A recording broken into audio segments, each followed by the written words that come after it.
ৰহাত মধ্যকোচ ৰাজবংশী ছাত্ৰ সন্থাৰ উদ্যোগত জনজাতি সুৰক্ষা পৰিষদ অসমৰ সহযোগত কোচ ৰাজবংশীক অনুসূচিত জনজাতিকৰণ অসমত আন্তঃৰাজ্যিক পাৰপত্ৰ প্ৰৱৰ্তন আৰু অসমক জনজাতি ৰাজ্য হিচাপে ঘোষণা কৰাৰ দাবীত 2 ঘণ্টীয়া অৱস্থান ধৰ্মঘট কাৰ্যসূচী ৰূপায়ণ কৰা হয়।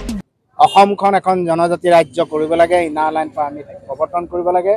অসমৰ কোচ ৰাজবংশী প্ৰমুখ্যে 6 জনগোষ্ঠীক অতি শীঘ্ৰে প্ৰতিশ্ৰুতি বাদ দি জনজাতিৰ তালিকাভুক্ত কৰিব লাগে। অসম চুক্তি 6 নম্বৰ ক্লজটো ইমিডিয়েট ৰূপায়ণ কৰিব লাগে।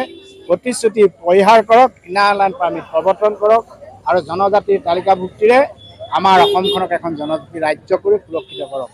এই দাবীৰে যি কাৰ্যসূচী হৈছে তাত অংশগ্ৰহণ কৰিবলৈ পাই মই আনন্দিত হৈছোঁ আৰু অসমৰ সমূহ জনসাধাৰণক, সকলো জনগোষ্ঠীক, সকলো ৰাজনৈতিক দলৰ নেতাক মই অনুৰোধ কৰিছোঁ যে সকলোৱে এটাই দাবী উত্থাপন কৰক, এটাই শব্দ উচ্চাৰণ কৰক, আমাক জনজাতি ৰাজ্য লাগে আৰু ইনাৰ লাইন পাৰ্মিট লাগে। আমাক জনজাতি ৰাজ্য লাগে আৰু ইনাৰ লাইন পাৰ্মিট লাগে, নহ'লে অসমীয়া জাতি কেতিয়াও সুৰক্ষিত নহয়।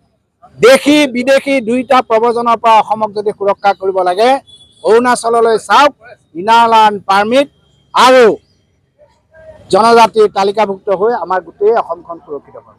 উক্ত কাৰ্যসূচীত উপস্থিত থাকে মধ্য অসম কোচ ৰাজবংশী ছাত্ৰ সন্থাৰ সভাপতি সম্পাদকৰ লগতে জনজাতি সুৰক্ষা পৰিষদৰ কেন্দ্ৰীয় সভাপতি তথা নগাঁও সদৰ সমষ্টিৰ প্ৰাক্তন বিধায়ক দুৰ্লভ চামুৱা। ৰহাৰ পৰা নৱজ্যোতি ভূঞাৰ ৰিপৰ্টাৰ লাইভ অসম। মধ্য অসম কোচ ৰাজবংশী ছাত্ৰ সন্থাই 2 ঘণ্টীয়া অৱস্থান ধৰ্মঘট কাৰ্যসূচী হাতত লৈছোঁ। সঁচাকৈ আমি কোচ ৰাজবংশীসকলে দুখেৰে প্ৰকাশ কৰিছোঁ যে কোচ ৰাজবংশী এই জনজাতি জনগোষ্ঠীটোক আমি বাৰম্বাৰ চৰকাৰক দাবী জনাই আছোঁ যে তেওঁলোকে জনজাতিকৰণৰ যি অনুসূচিত তালিকা অন্তৰ্ভুক্ত কৰি জনজাতি প্ৰদান কৰি কোচ ৰাজবংশীসকলত আহি থকা সময়ত আহি থকা প্ৰজন্মৰ সকলো দিশতে আগবাঢ়ি যোৱাত চৰকাৰে বিশেষ ভূমিকা গ্ৰহণ কৰিব লাগে। কিন্তু বাৰম্বাৰ কোচ ৰাজবংশীসকলক কিন্তু চৰকাৰে প্ৰতাৰণা কৰি আহিছে। শেহতীয়াকৈ আমি বিভিন্ন সংবাদ মাধ্যমৰ জৰিয়তে আমি গম পাইছোঁ, বিভিন্ন সূত্ৰৰ পৰা আমি গম পাইছোঁ, জানিব পাৰিছোঁ যে কোচ ৰাজবংশী জনগোষ্ঠীটোক ভাগ ভাগ কৰি চৰকাৰে ইতিমধ্যে জনজাতি প্ৰদান কৰাৰ যি এক কৌশল তেওঁলোকে পৰিকল্পনা কৰিছে, আমি মধ্য অসমৰ পৰা, মধ্য অসম কোচ ৰাজবংশী আৰু বিভিন্ন দল সংগঠনৰ পৰা আমি তেখেতসকলক প্ৰত্যাহ্বান জনাইছোঁ। এনেধৰণৰ কাৰ্যসূচী কিন্তু আমি কোনো ধৰণে মানি নলওঁ। মধ্য অসম কোচ ৰাজবংশী ছাত্ৰ সন্থাই এই দাবী এই পৰিকল্পনা কেতিয়াও গ্ৰহণ নকৰে আৰু যদি চৰকাৰে আমাক আওকাণ কৰি পেলাই এনেধৰণৰ কাম কৰিবলৈ আগবাঢ়ি যায় তেতিয়াহ'লে কিন্তু আমি চৰকাৰক সকীয়াই দিছোঁ, আহি থকা নিৰ্বাচনৰ সময়ত ইয়াৰ প্ৰত্যুত্তৰ দিব আমি ভালদৰে পাৰিম।